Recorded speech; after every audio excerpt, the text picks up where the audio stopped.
Good evening बच्चों, आपका स्वागत है आपके अपने यूट्यूब चैनल गौतम सर में।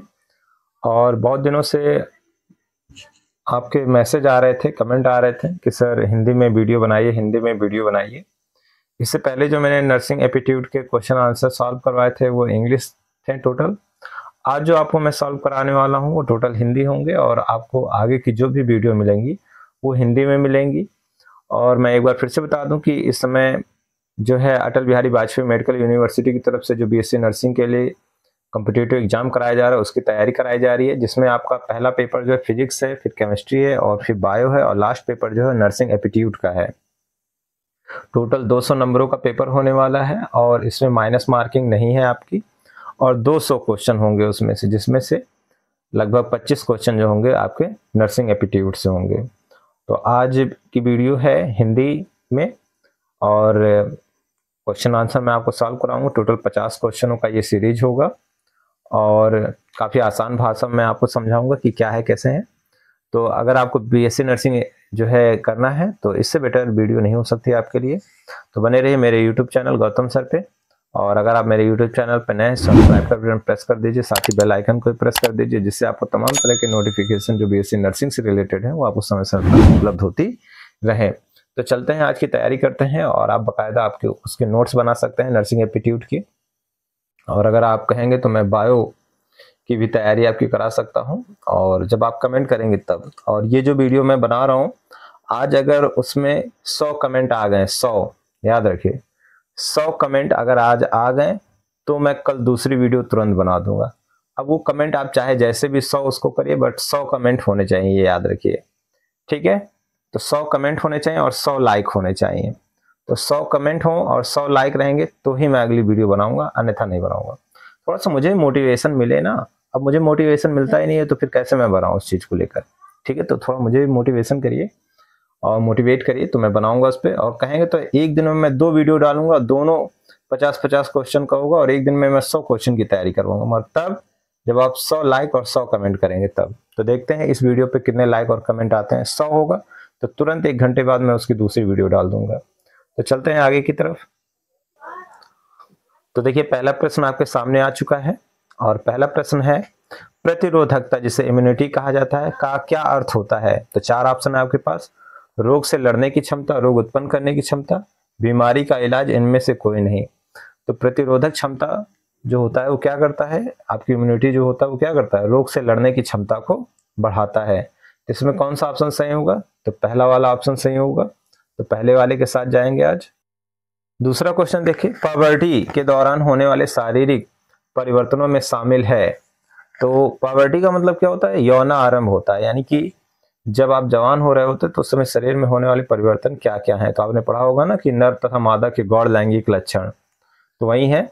तो स्तनों का विकास होना, पब्लिक की जो है एक्सुलरी बालों की वृद्धि होना, मासिक चक्र की शुरुआत होना, उपरोक्त सही। तो इसमें कौन सा ऑप्शन सही होगा, तो चौथा ऑप्शन सही होगा, उपरोक्त सभी, ठीक है। ये रहा तीसरा प्रश्न आपके सामने और इसमें दिया है हार्मोनल जो ह्यूमोरल इम्यूनिटी कहाँ से उत्पन्न होता है। ह्यूमोरल इम्यूनिटी कहाँ से उत्पन्न होता है। तो आपके पास 4 ऑप्शन है, अस्थिमज्जा में बनने वाली लिम्फोसाइट से, थाइमस में बनने वाले लिम्फोसाइट से, और लाल रक्त कणिकाओं से जिसे आरबीसी कहा जाता है, या प्लेटलेट से। तो याद रखिए पहला वाला ऑप्शन इसमें सही होगा, अस्थिमज्जा में बनने वाले लिम्फोसाइट से। अगले प्रश्न की तरफ चलते हैं। अगला चौथा प्रश्न है, आधुनिक माइक्रोबायोलॉजी के जनक किसे कहा जाता है, ठीक है। तो जल्दी से बताइए इसका आंसर क्या होगा। रॉबर्ट कोच है, या एडवर्ड जेनर है, लुइस पास्चर है, या लिस्टर है। तो इसमें आपका कौन सा ऑप्शन सही है, तो ऑप्शन नंबर 3 सही है, लुइस पास्चर। अगले प्रश्न पे आ गए हम, 5वें प्रश्न पे दिया है जो है साइकोलॉजी शब्द कहां से डाइवर्ट हुआ है। साइकोलॉजी शब्द कहां से डाइवर्ट हुआ है, ग्रीक से, रोमन से, इंग्लिश से, रशियन से। तो आपको पता है कि साइंस में 2 ही भाषाएं होती हैं, एक ग्रीक और एक लैटिन, 2 ही भाषाओं में बातें होती हैं। तो इसमें कौन सा ऑप्शन सही होगा, तो पहला ऑप्शन सही होगा क्या, ग्रीक। अब हम 6 नंबर पे आ गए हैं, दिया है किसी भी ऑर्गेनाइजेशन में पोजीशन को भरना कहलाता है, ठीक है। तो किसी भी ऑर्गेनाइजेशन में पोजीशन को भरना कहलाता है। तो बताइए जल्दी से छठे का आंसर क्या होगा, तो स्टाफिंग होगा। क्या होगा? तीसरा इसमें ऑप्शन सही होगा स्टाफिंग। ठीक है, स्टाफिंग। अब 7वें प्रश्न पे हम आ गए हैं। बैक्टीरियोलॉजी का जनक है, तो बताइए जल्दी से बैक्टीरियोलॉजी के जनक कौन है? बैक्टीरियोलॉजी के लुइस पास्चर है, रॉबर्ट कोच है, एंटोनी वॉन ल्यूवेनहॉक है, रोनाल्ड रॉस है। मैं बता दूं रोनाल्ड रॉस कौन है? मलेरिया की खोज करता है। ठीक है, और रॉबर्ट कोच, तो यहाँ पे कौन है? Robert Koch. बैक्टीरियोलॉजी के जनक कौन है? रॉबर्ट कोच है। दूसरा ऑप्शन सही होगा यहाँ पे। अब आ जाइए 8वें प्रश्न पे। दिया ए स्थैनिक प्रकार के व्यक्तित्व के लक्षण है। ठीक है, एस्थेनिक प्रकार के व्यक्तित्व के लक्षण है, तो 4 ऑप्शन है आपके पास। गोल मटोल, अत्यधिक सामाजिक, आसानी से दोस्त बनने की क्षमता रखने वाला, पतला एवं लंबा शरीर, असहानुभूति पूर्ण व्यवहार रखना, और मजबूत कदकाठी वाला शरीर, अत्यधिक एक्टिव, सफलता के प्रति जागरूक। उपरोक्त सभी, तो उपरोक्त सभी तो नहीं हो सकता, तो इसमें ऑप्शन नंबर 2 होगा यहाँ पर, दूसरा, पतला एवं लंबा शरीर, असहानुभूति पूर्वक व्यवहार। ठीक है, तो ये होगा। अब आ जाते हैं हम 9वें प्रश्न पे। दिया शरीर का तापमान पता करने का सबसे उपयुक्त मेथड है। मुंह द्वारा, एक्सुला द्वारा, मलाशय द्वारा, योनि द्वारा। तो इसमें कौन सा ऑप्शन सही होगा? जल्दी से बताइए।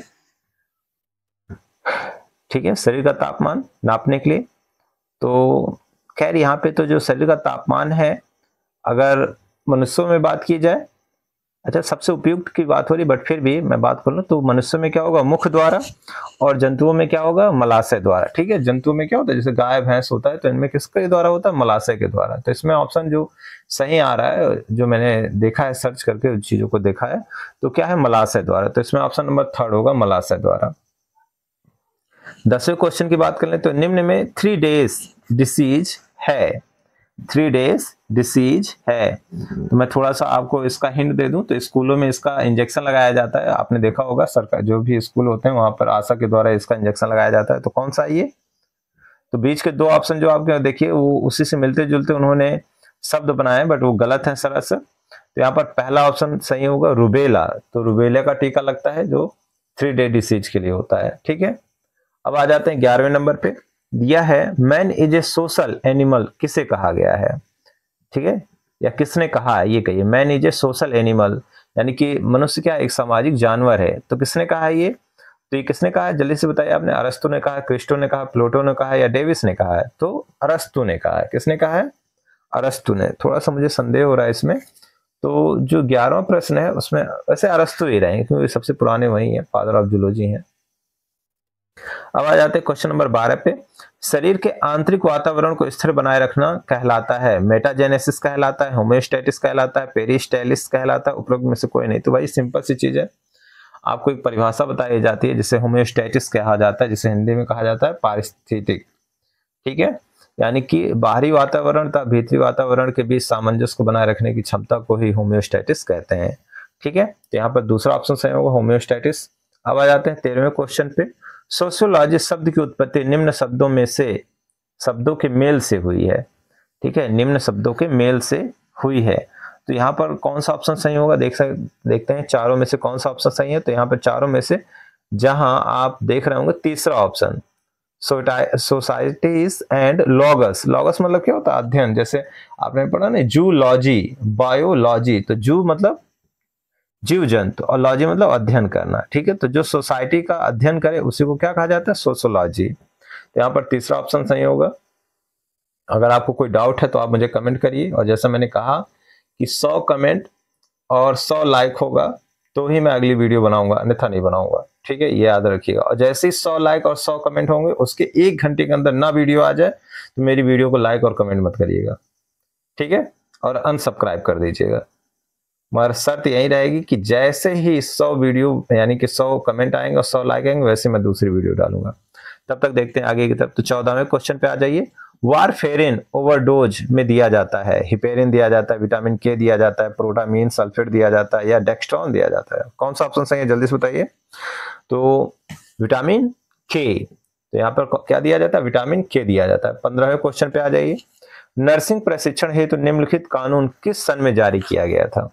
नर्सिंग प्रशिक्षण हेतु लिखित कानून किस जो है सन में जारी किया गया था? जल्दी से बताइए। 1953 में, 1960 में, और 1964 में, 1994 में। तो जल्दी से बताइए।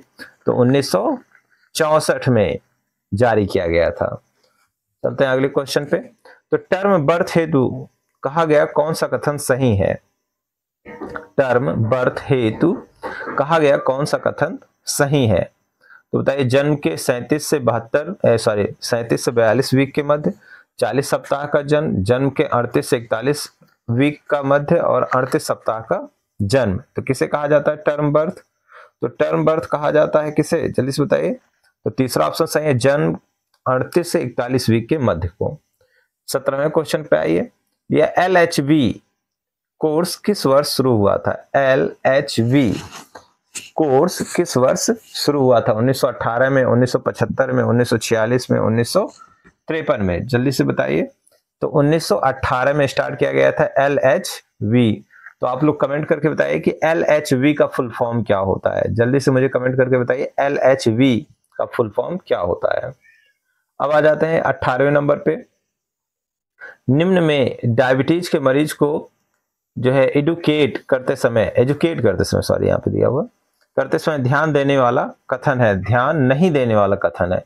मरीज को रोज अपने पाँव का ध्यान रखना चाहिए, मरीज को अपने पाँव रोज गर्म पानी से धोने चाहिए, मरीज को अपने नाखून छोटे रखने चाहिए, मरीज को अपने पाँव गीले रखने चाहिए। तो इसमें चौथा ऑप्शन सही होगा, मरीज को अपने पाँव गीले रखने चाहिए। अब दिया है न्यूट्रिनस शब्द का क्या अर्थ होता है? नरिश करना होता है, शिक्षित करना होता है, प्रशासित करना होता है, उपरोक्त में से कोई नहीं। तो यहाँ पे पहला वाला ऑप्शन सही होगा, नरिश करना। ठीक है। आ जाते हैं मानव शरीर के किन कोशिकाओं में माइटोकॉन्ड्रिया नहीं पाया जाता है? मानव शरीर के किन कोशिकाओं में माइटोकॉन्ड्रिया नहीं पाया जाता? बहुत सारे क्वेश्चन पूछा गया। बताइए। यकृत में, श्वेत रक्त कोशिकाओं में यानी WBC में, लाल रक्त कोशिकाओं में यानी जो है रेड ब्लड सेल जिसे RBC कहते हैं, मांसपेशीय कोशिकाओं में। तो भाई मांसपेशी में पाया जाएगा, यकृत में पाया जाएगा, और WBC में पाया जाएगा। किसमें नहीं पाया जाएगा? RBC यानी लाल रक्त कोशिकाओं में नहीं पाया जाता है माइटोकॉन्ड्रिया। अब आ जाइए अल्ट्रामाइक्रोस्कोप से देखे जाने वाले सूक्ष्म जीव हैं। जल्दी से बताइए इसमें से। वैसे तो यहाँ पे अल्ट्रा माइक्रोस्कोप है। ठीक है। अल्ट्रा माइक्रोस्कोप से देखे जाने वाले सूक्ष्म जीव हैं। तो फंजाई है, बैक्टीरिया है, वायरस आल है। तो इसमें कौन सा ऑप्शन सही होगा? वायरस। अल्ट्रा माइक्रोस्कोप से किसे देखा जाता है? वायरस को, क्योंकि जो है फंजाई सबसे बड़ा, फिर उससे छोटा बैक्टीरिया, और उससे फिर छोटा क्या है? वायरस होता है, जिसे विषाणु कहते हैं। न्यूट्रिशन को परिभाषित किया जाता है। न्यूट्रिशन को जो है परिभाषित किया जाता है। तो भाई जहां पे देखिए एक चीज बता दूं, न्यूट्रिशन का जिसे हिंदी में कहा जाता है पोषण। तो मैं एक परिभाषा आपको बताऊं कि भोजन से पोषक तत्वों को प्राप्त करने की क्रिया को ही पोषण कहते हैं। तो यहाँ पे क्या शब्द आ गया? भोजन। तो आप देखिए इन चारों विकल्प में कहाँ भोजन है? तो दूसरे वाले लाइन में है ना, science of food and its relationship to health. तो यहाँ पे दूसरा ऑप्शन सही होगा। जल्दी से 23वें क्वेश्चन पे आ जाते हैं। मैनिटोल है, मैनिटोल है यहाँ पर। तो आपके पास देखिए 4 ऑप्शन है, चारों में से कौन सा यहाँ पर है? तो मैनिटोल ऑप्शन है। तो तीसरा ऑप्शन है हाइपरटोनिक सॉल्यूशन। ठीक है। Osmotic diuretic. ठीक है। तो यहाँ पर तीसरा ऑप्शन सही होगा। इसके बाद याद आते हैं 24वें नंबर पे। सामान्य प्रसव नॉर्मल लेबर के कितने दिनों पश्चात महिलाओं को अस्पताल से डिस्चार्ज किया जाता है? 5 से 6 दिन पश्चात, 7 से 10 दिन, 1 से 2 दिन, 10 से 12 दिन। जल्दी से बताइए भाई, सबके घर में डिलीवरी हुआ है। जल्दी से बताइए कितने दिनों के बाद डिस्चार्ज किया जाता है हॉस्पिटल से? कमेंट करके बताइए जल्दी से। कमेंट जल्दी से कमेंट करके बताइए। तो 1 से 2 दिन पश्चात। और जिन्हें पैसा बनाना होता है वो 5 से 6 दिन लगा देते हैं। तो 1 से 2 दिन आप देखते हैं सरकारी हॉस्पिटल पे आप ले जाते हैं, 1 से 2 दिन में छोड़ देते हैं या उसी दिन छोड़ देते हैं, बट नियम क्या होता है? 1 से 2 दिन। या इंट्रा यूटरनी लाइफ के दौरान कौन सी संरचना माता तथा भ्रूण के मध्य संबंध स्थापित करती है? प्लेसेंटा, अम्बिलाइकल कार्ड, गर्भाशय, योनि, कौन सा? तो सोच लीजिए भाई, बहुत इजी ऑप्शन है। या आपके जो है इंटरमीडिएट के जूलॉजी यानी कि जो विज्ञान है, बायो है, इंटरमीडिएट का बायो, उसका दूसरा चैप्टर है, उसमें ये है। बहुत फेमस शब्द है कौन? प्लेसेंटा। प्लेसेंटा को क्या कहते हैं? अपरा। और बोर्ड एग्जाम में बहुत पूछा जाता है अपरा के क्या कार्य हैं। अब आ जाते हैं नर्सिंग में एथिक का क्या अर्थ होता है। नर्सिंग में एथिक का क्या अर्थ होता है, जल्दी से बताइए। आप तैयारी कर रहे हैं किसका? नर्सिंग एप्टीट्यूड का। तो जल्दी से बताइए क्या होता है एथिक। ठीक है, तो भाई सिंपल सी चीज है, आप हॉस्पिटल में जाएंगे तो आप उनसे क्या उम्मीद करेंगे? ठीक है, तो दूसरा option correct behaviour. Correct behaviour के लिए बनाए गए रूल्स। ठीक है, अब आ जाते हैं 27वें पे। रिसर्च और कंडक्ट करने के लिए निम्नलिखित में से कौन सी स्टेज के 3 बेसिक स्टेज में नहीं आती है? प्लानिंग, इम्प्लेंटिंग और communicating and applying results, evolution. तो ऊपर के 3 तो आते हैं, क्या नहीं आता? इवोल्यूशन नहीं आता। इवोल्यूशन का मतलब क्या होता है जानते हैं? जैव विकास। इंटरमीडिएट में आपने पढ़ा होगा जैव विकास। सरल अति सूक्ष्म जीवों से जटिल बहुकोश के जीवों के बनने की क्रिया को क्या कहा जाता है? जैव विकास कहा जाता है। तो यहाँ पे चौथा ऑप्शन सही होगा। 28वें पे आ जाइए। निषेचित अंडे का गर्भाशय की दीवार पर आरोपण किस दिन पूर्ण हो जाता? 5वें दिन, 11वें दिन, 20वें दिन, दूसरे दिन। जल्दी से बताइए, ये भी उसी इंटरमीडिएट के दूसरे चैप्टर से है। जल्दी से बताइए, तो क्या होगा? 11वें दिन। इसमें ऑप्शन नंबर 2 होगा। कौन सा? 11वें दिन। अब आ जाइए, समाज शास्त्र के जनक, फादर ऑफ सोशियोलॉजी हैं, मैक्स वेबर हैं, कार्ल मार्क्स हैं, ऑगस्ट काम्टे हैं और मैकाइवर हैं। तो बताइए चारों में से जल्दी से। तो बहुत फेमस हैं, वैसे तो चारों फेमस हैं, बट फिर भी इनमें से कौन है जो फादर ऑफ सोशियोलॉजी कहला देते हैं? तो ऑगस्ट काम्टे हैं। याद रखिए, ऑगस्ट काम्टे हैं।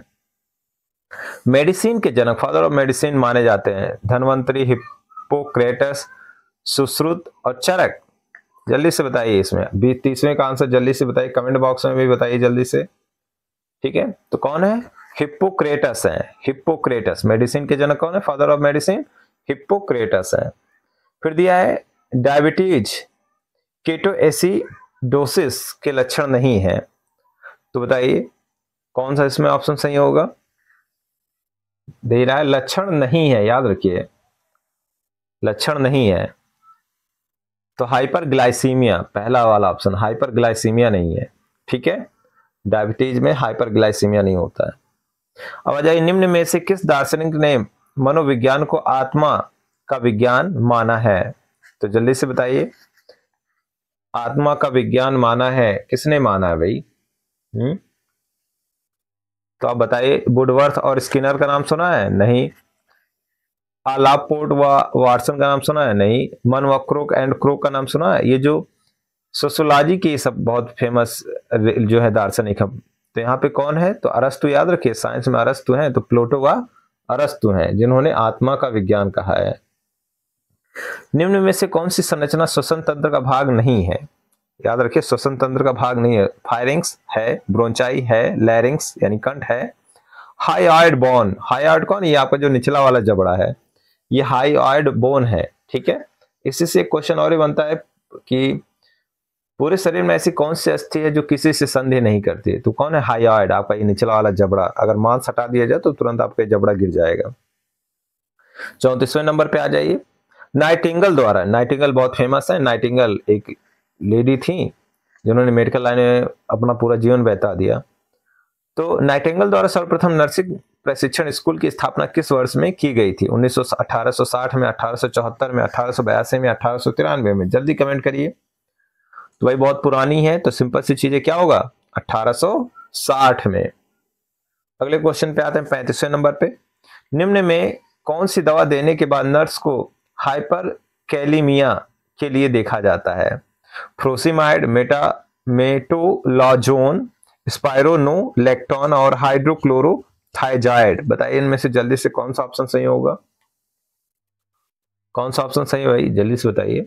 इसमें कौन सा? तीसरा ऑप्शन, स्पाइरोनोलेक्टोन। स्पाइरोनोलेक्टोन तीसरा ऑप्शन सही है। 36वें क्वेश्चन पे आ जाइए। कार्बोहाइड्रेट का पाचन मानव शरीर में शुरू होता है मुंह से, स्टमक से, छोटी आंत से, बड़ी आंत से? बताइए जल्दी से। कार्बोहाइड्रेट का पाचन कार्बोहाइड्रेट का पाचन कहाँ से शुरू होता है? तो आपको पता है ना कि मुंह में कौन सा एंजाइम पाया जाता है? Ptyalin enzyme. या ये कहिए कि मुख में 3 जोड़ी लार ग्रंथियां होते हैं, एक कर्णमूल ग्रंथि होती है, एक जीवा ग्रंथि होती है और एक जबड़े की ग्रंथि होती है।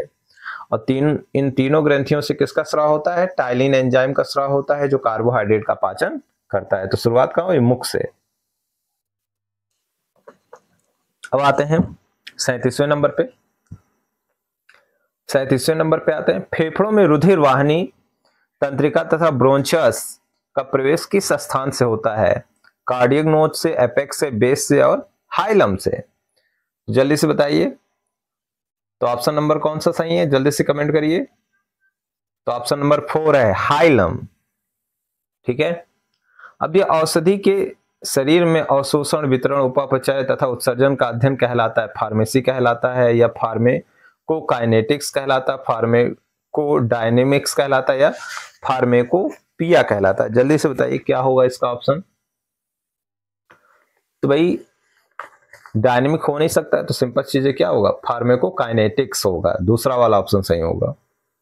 अब आ जाते हैं मिनरल एवं विटामिन का क्या कार्य है। तो भाई सिंपल सी चीज है, आपने पढ़ा होगा हाई स्कूल में, जो है पहले ही चैप्टर में पढ़ा है, जहां पे आपने विटामिन के बारे में पढ़ा है, पोषण के बारे में पढ़ा है।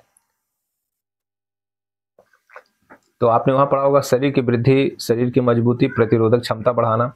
परंतु सबसे मेन काम क्या होता है? मिनरल और विटामिन का उपापचयी क्रियाओं में उपयोगी होता है। आपको पता है तमाम तरह की विटामिन की कमी से अपूर्णता रोग हो जाता है, जिसे डिफिशियंसी सिंड्रोम कहा जाता है। ठीक है। तो पहला ऑप्शन सही होगा, उपापचयी क्रियाओं में उपयोगी है। 40वें नंबर पे आई, एक महिला में आने वाला प्रथम मासिक चक्र कहलाता है। बताइए भाई, मेनार्च कहलाता है, मेनोपाज कहलाता है, और ये क्या है? डायमेनोरिया है, एमेनोरिया है। तो क्या कहलाता है? मेनोपाज, मेनार्च, मेनोपाज, इन्हीं में से दोनों में से कोई एक है। मैं हिंदी बताऊं इसकी, तो एक होता है रजो दर्शन और एक होता है रजो निवृत्ति। तो जो रजो दर्शन होता है उसे मेनार्च कहा जाता है, और जो मेनोपाज होता है उसे रजो निवृत्ति कहा जाता है। जब किसी बालिका के जीवन काल में पहली बार मासिक धर्म आता है तो उसे क्या कहा जाता है? रजो दर्शन, जिसे इंग्लिश में क्या कहते हैं? मेनार्च। और जब किसी महिला के जीवन काल में अंतिम बार मासिक धर्म आता है तो उसे क्या कहते हैं? रजो निवृत्ति, जिसे इंग्लिश में क्या कहते हैं? मेनोपाज। तो कौन सा ऑप्शन सही होगा? पहला वाला ऑप्शन सही होगा, मेनार्च। क्वेश्चन नंबर 41 पे हम पहुंच चुके हैं। जल्दी जल्दी कमेंट करिए भाई, 100 करना है, 100 याद रखिए, 100 कमेंट होने चाहिए। चाहे 1 लोग करिए, 2 लोग करिए, 3 लोग करिए, कुछ भी करिए, 100 कमेंट होने चाहिए और 100 लाइक होने चाहिए।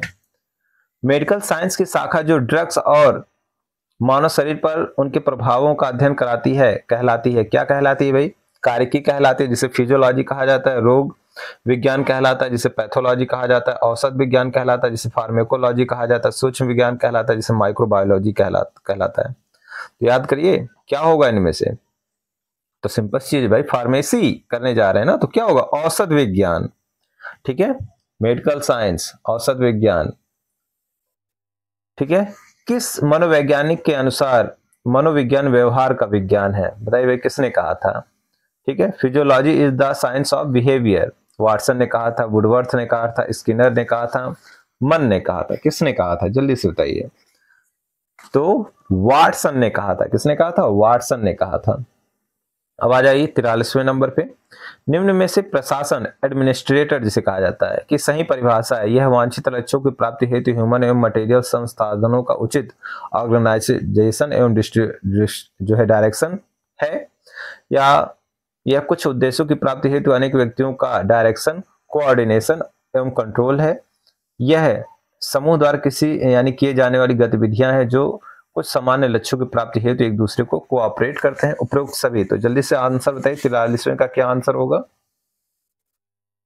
तो इसमें आंसर क्या होगा? उपरोक्त सभी होगा। ठीक है। अब दिया है यहाँ पर, देखिए क्वेश्चन नंबर जो है 43 है और यहाँ 35 हो गया है। ठीक है, बट ये 44 ही है। ठीक है। तो निम्न में से कौन सी दवा देने के बाद नर्स को हाइपर कैलिमिया के लिए देखा जाता है? तो भाई ये अभी आपने देखा, क्वेश्चन यहाँ फिर से रिपीट हो गया एक बार। तो क्वेश्चन कौन सा होगा? जल्दी से आप बताइए, मैंने अभी बताया पीछे, तो जल्दी से बता दीजिए इसमें क्या होगा। अगले क्वेश्चन पे आते हैं 45वें पे। निम्न में से कौन सा सेर्सिस का प्रकार नहीं है? तो जो है मैचुरनल है और सिचुनल है, पैनिक है और एडवेंटिसु है। तो यहाँ पे क्या होगा? पैनिक। ठीक है, तीसरा ऑप्शन सही होगा। यहाँ पर क्या होगा? पैनिक होगा, पैनिक।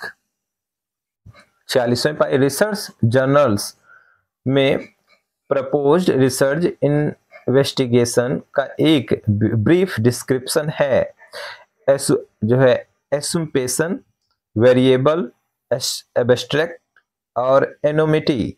यहाँ पर ऑप्शन कौन सा सही होगा? तीसरा सही होगा, एब्स्ट्रैक्ट।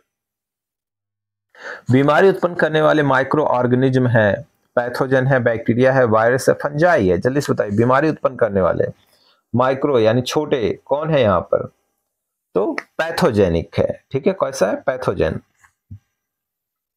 दिया सर्जरी के जनक, फादर ऑफ सर्जरी माने जाते हैं धन्वंतरी, श्रुत, सुकरात, चरक। तो भाई सुकरात हो नहीं सकते, धन्वंतरी हो नहीं सकते, चरक हो नहीं सकते, बचा कौन? सुश्रुत। तो फादर ऑफ सर्जरी कौन है? सुश्रुत। कितने उम्र पर बच्चे का वजन जन्म का दुगना हो जाता है? तो जल्दी से बताइए, कितने उम्र पर बच्चे का वजन जन्म का दुगना हो जाता है? तो क्या है? 5 माह। कौन सा आंसर सही होगा? 5 माह। अब आते हैं, बच्चे के आकार एवं ऊतकों की वृद्धि कहलाती है, ग्रोथ कहलाता है, मैच्योरेशन कहलाता है, डेवलपमेंट कहलाता है, प्रोग्रेस कहलाता है। तो सिंपल चीज है, कौन सा ऑप्शन सही होगा इसमें? पहला वाला ऑप्शन सही होगा, जिसे हम क्या कहते हैं? ग्रोथ। तो आई होप आपके ये 50 क्वेश्चन कंप्लीट हो गए और आई होप आपको अच्छा लगा होगा वीडियो।